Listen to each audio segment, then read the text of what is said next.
So, Tim and Kim, I think you were telling me that something really important happened after the last session, right? Some real breakthrough for you.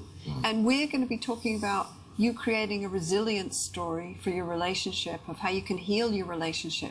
But in a way, that breakthrough, it sounds to me, when you talked about it a little bit to me, that breakthrough is a really important part of the story, right? So what happened?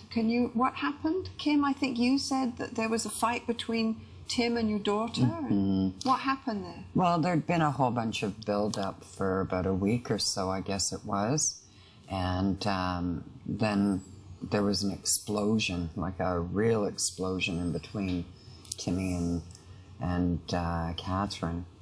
And first time that he's ever really allowed himself to be that confrontational with her. Anyways, I stayed out of the way from that. After that, Timmy left the house, went in the car, drove around. Everything sort of calmed down inside the house, and then he came back, and it was such a pivotal moment in our marriage because I'll never forget it. He came in, I was in the kitchen getting supper going or something, and his whole face, he was just devastated.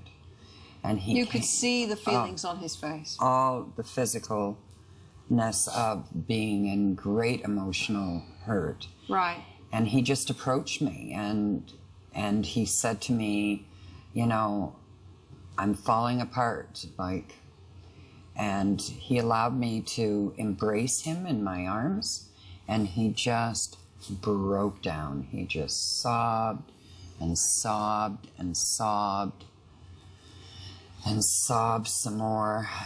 Never has he allowed me to feel the depth of this type of emotion from him in all the years we've been together. Right, so you really felt like he was letting you in. Completely. Right. There was no barriers in between us in any way in that 5-minute period. And you could comfort him then. Oh, yeah.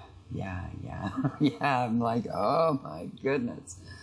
Come here, you know, and it's okay, and you have the right to feel that way, and it's going to be okay.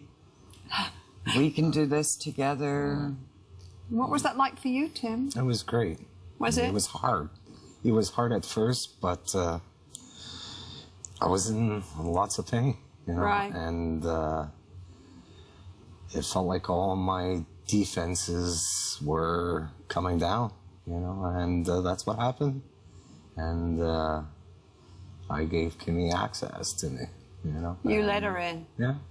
And then she could comfort you. Yeah, it was a big relief off my shoulders. Was it? Big relief, yeah. That you could open that door and let all her comfort in, right? Yeah. New behavior. And I think you guys do have some rituals, don't you? Yeah, well, one of my favorites is getting Kim's first coffee in the morning, as she likes to have it in her office on her computer, and kissing her on the forehead as I'm off to work. And you run. Yeah. That's part of the ritual. Yeah. But he kisses you on the forehead. On the forehead. Before he goes to work, yeah. And tell her that I love her.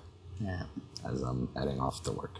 When he comes back and gives me a kiss on the forehead, I love it. I absolutely love it. I prefer it, though, when it's not just a quick little peck. You want it to be deliberate. Huh? Deliberate, yes. My greatest love is when he, like, just grabs my whole face like this. I feel so female when he does that. And he just looks right at me, and instead of kissing me, he moves up to my forehead, and he gives me this deep, beautiful kiss on my forehead.